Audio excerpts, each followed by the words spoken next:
থেকে আমরা বিধাননগরে আছি, কিন্তু গাছের পাতা ভেজা, রাস্তা ভেজা।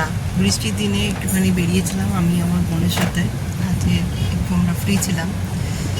চারপাশে এত বৃষ্টি মুখর দিনে এখন একটু কমেছে, কিন্তু মাঝে মাঝে পড়ছে।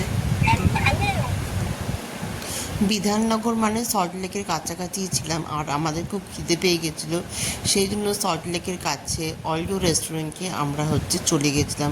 খুবই বৃষ্টি পড়ছিল, বুঝতেই পারছো। একটুখানি গাড়ি থেকে হেঁটে একটু রেস্টুরেন্টে ঢুকবো, তাতেও কিন্তু ছাতা আমাদের দরকার ছিল। সেই জন্য ভাবলাম একটু ছাতা মাথাতেই আমরা দুই বোন একটুখানি ফটো তুলে নিই, কারণ সেদিনকে একটু বেশ পাগলা ওয়েদার ছিল, আর আমাদের পাগলামিও ছিল কিন্তু তুঙ্গে। তো আমরা দেখো এবার কী করি।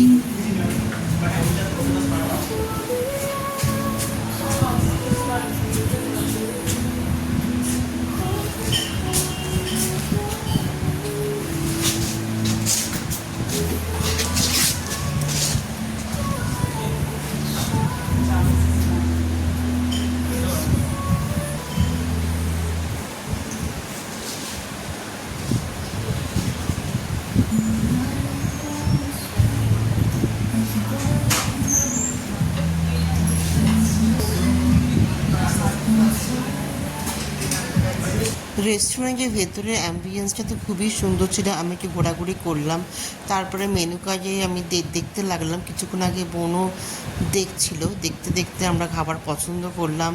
তো খুব ভালো লাগছিলো। ওখানে বেশ নিত্য নতুন নানা রকম জিনিস ছিল, সেগুলো আমরা আইটেমটা পছন্দ করলাম। আমি আর আমার বোন সল্টলেকের অ্যান্ডো রেস্টুরেন্টে আছি, সেখানে বসে আছি। বাইরে কিন্তু খুব বৃষ্টি পড়ছে। কিছু খাবারের অর্ডার দিয়েছি, একটা এসে গেছে চিকেন পেস্টো উইংস। এটা পুরো সবুজ সবুজ, দেখতে খেতে নিশ্চয়ই খুবই ডিলিশিয়াস হবে। তো আমরা এবার এটা নেব। এটা একটা নতুন রকমের একটা আইটেম, পেস্টো পাস্তা। তো খেতে তো ভালোই লাগবে, চলো খেয়ে দেখি।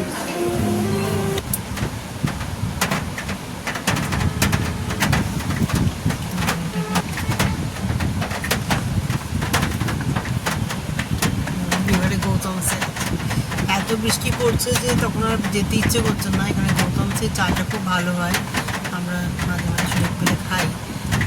তো এখানেই বসে আছি গাড়ি এখানে। হ্যাঁ, এইটা পুরো সিটি সেন্টার 1CC1, যেটা সল্টলেকে, এটাই সবার পুরোনো সিটি সেন্টার। তারপর সিটি সেন্টার 2ও হয়েছে। তো সিটি সেন্টার 1-1-এর কাছেই গৌতমসের সামনে আমরা আছি।